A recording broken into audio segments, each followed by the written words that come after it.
than a good old-fashioned drag race.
It comes as no surprise that the Range Rover is faster than the G63, but that's not the only area where it triumphs over the G-Wagon.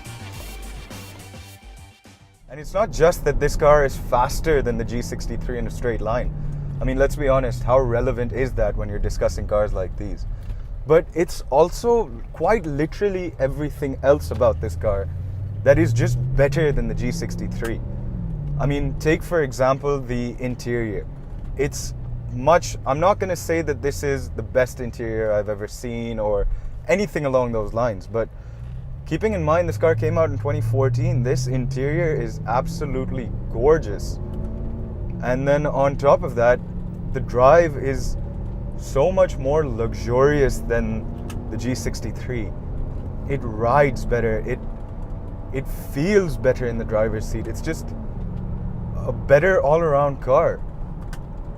And surprisingly, it handles better too. That's something I was actually very surprised by. Yeah, fine, the G-Wagon weighs 2,600 kilograms, but this isn't exactly light. And I thought because this was geared more towards comfort, it wouldn't handle as well.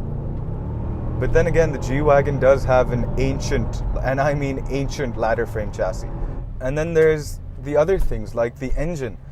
It's not as vivacious, as bright as the M157 in the G63, but it's smooth. It feels like it suits this kind of vehicle a little bit more.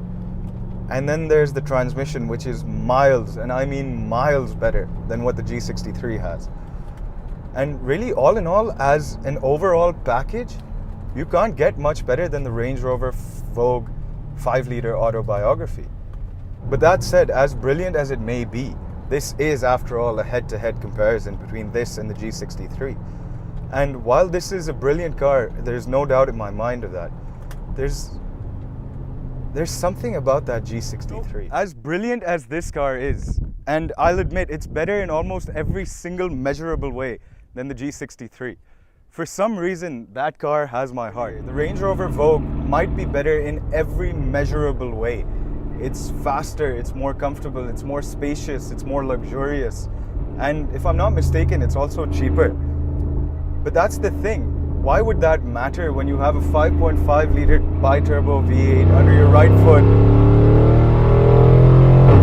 A car that looks as good as it does, a car that sounds as good as it does, and ultimately a car that, you know, I can't explain what I like about the G63 because if I look at it realistically, nothing about this car is appealing to me other than that engine.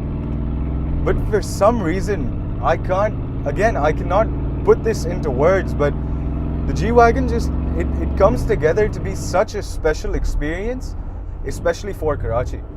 It's imposing, it's loud, it looks great. It's just, I don't know what it is about this car, man. It has an appeal.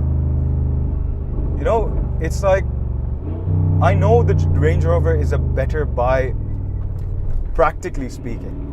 But then again, look at me. I mean, I should be eating salads, but instead of that, I'm gonna go for the burger and fries. Because although it's not good for my heart, it makes my heart happy. And it's a very similar thing with this car and the Range Rover.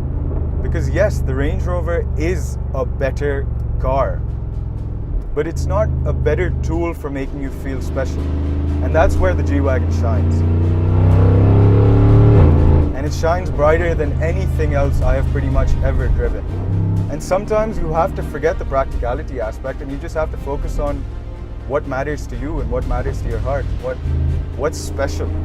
And this car is exactly that. It's special.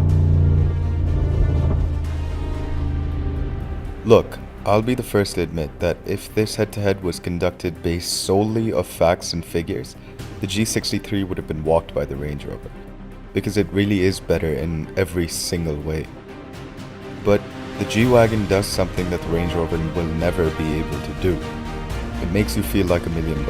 And for that reason, and that reason alone, my winner for this head-to-head is the G63 AMG. Thank you so much for watching, guys. Cars are out.